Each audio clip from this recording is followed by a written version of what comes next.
Assalamualaikum warahmatullahi wabarakatuh. Kami dari kelompok 10 ingin mempresentasikan mata kuliah tentang teknik keputusan manajerial. Di sini kami akan mempresentasikan salah satu materi dari mata kuliah tersebut, yaitu tentang teknik pengambilan keputusan kriteria majemuk atau multi kriteria decision making, bisa disebut dengan MCDM. Di sini saya Melarasati sebagai moderator dan ada rekan saya yaitu Senia Hafisya beserta Fahri Agung Purnama. Dalam organisasi modern, keputusan seringkali melibatkan banyak kriteria yang saling bertentangan. Nah, MCDM ini hadir sebagai pendekatan sistematis untuk menangani situasi yang kompleks ini. Berbagai metode seperti AHP, TOPSIS, SMART, dan FUZI, MCDM telah diterapkan di berbagai sektor. Di sini kita akan mengambil studi kasus di RSUNS, menunjukkan yaitu efektivitas metode BWM dan Marcos dalam pemilihan pemasok obat. Pendekatan ini juga mendukung efisiensi dan keberlanjutan sejalan dengan kepemimpinan yang transformasional.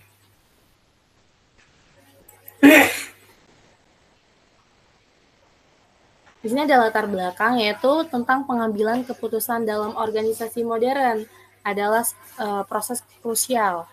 Tidak semua keputusan bersifat sederhana, banyak melibatkan pertimbangan kompleks dengan kriteria yang bisa saling bertentangan. Oleh karena itu, dibutuhkan pendekatan sistematis dan analitis untuk mengelola banyak kriteria secara efektif.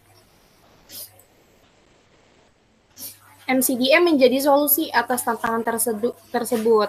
Nah, MCDM merupakan kumpulan metode analitis yang membantu mengevaluasi dan memilih alternatif terbaik berdasarkan berbagai kriteria, baik kualitatif maupun kuantitatif.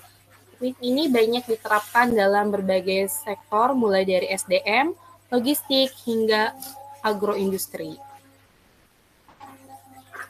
Contoh penerapan MCDM di Indonesia itu meliputi pemilihan rumah menggunakan FUZI AHP, pemilihan investasi dengan ANP, dan pemilihan bahan baku di manufaktur dengan SMART. Nah, kombinasi ini juga merupakan metode seperti AHP, SAW, juga digunakan untuk memilih tempat tinggal atau kos.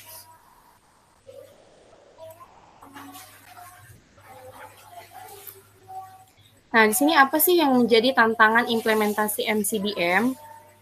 Meskipun efektif, MCDM memiliki tantangan. Ada tantangan dalam implementasi MCDM. Nah, meskipun efektif, MCDM memiliki beberapa tantangan, yaitu tentang menentukan bobot kriteria secara objektif, mengelola data dalam jumlah yang besar, dan memastikan hasil sesuai dengan kebutuhan yang nyata.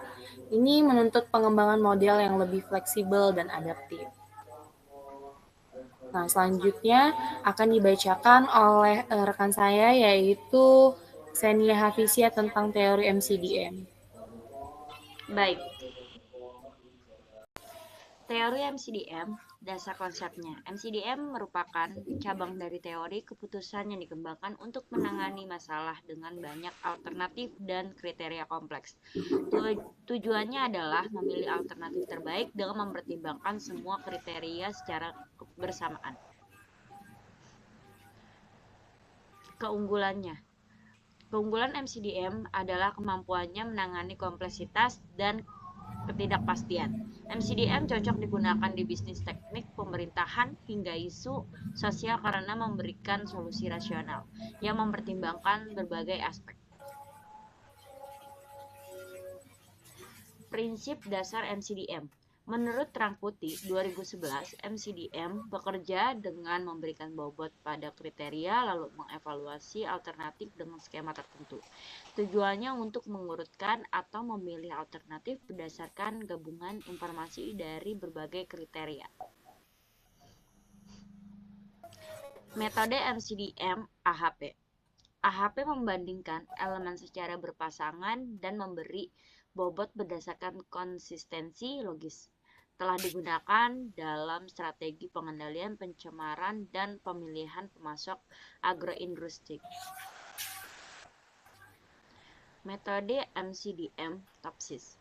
TOPSIS memiliki alternatif yang paling dekat dengan solusi ideal dan paling jauh dari solusi terburuk. telah digunakan dalam penempatan karyawan berdasarkan kompetensi.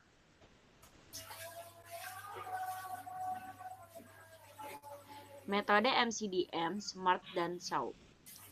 SMART menggunakan rating dan bobot sederhana. SAW menjumlahkan nilai berbobot. Kedua metode ini digunakan untuk pemilihan pemasok dan promosi jabatan. Metode MCDM, Fuzi MCDM. Fuzi MCDM menangani ketidakpastian dan subjektivitas dalam penilaian. Telah digunakan dalam seleksi beasiswa dan destinasi wisata. Selanjutnya ini ada studi kasus penerapan MCDM di UNS. Menghadapi masalah dalam memilih pemasok obat yang memenuhi aspek ekonomi, sosial, dan lingkungan. Untuk itu, digunakan MCDM agar keputusan yang diambil bersifat komprehensif dan optimal. Metodologi dan hasil. RSUNS menggunakan Basewords method atau bisa dibilang BMWM untuk menentukan bobot kriteria, kemudian Marcos digunakan untuk mengurutkan alternatif pemasok. Optimasi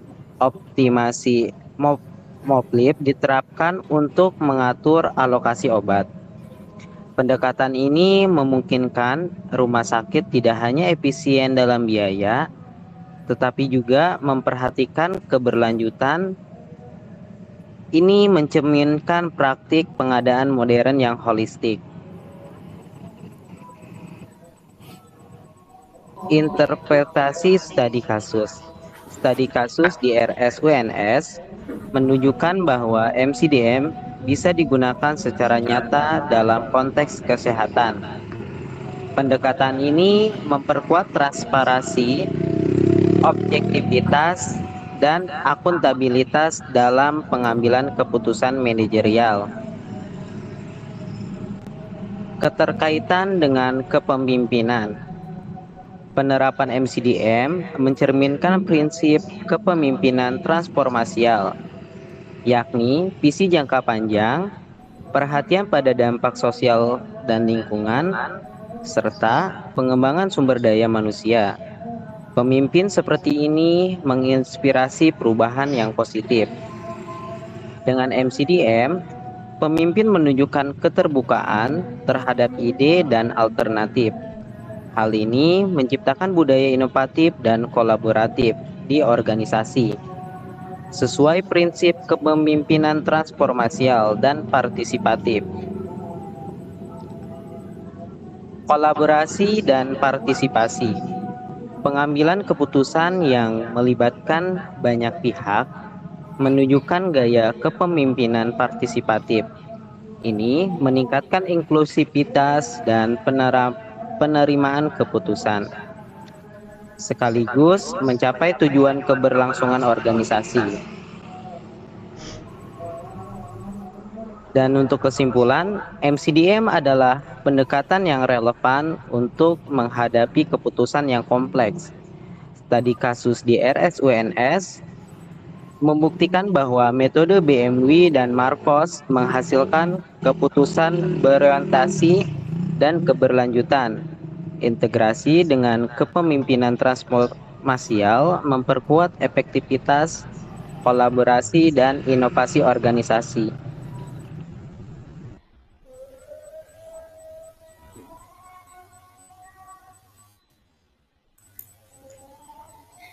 Baik, mungkin itu saja yang dapat kami presentasikan. Apabila terdapat kekurangan, kami mohon maaf.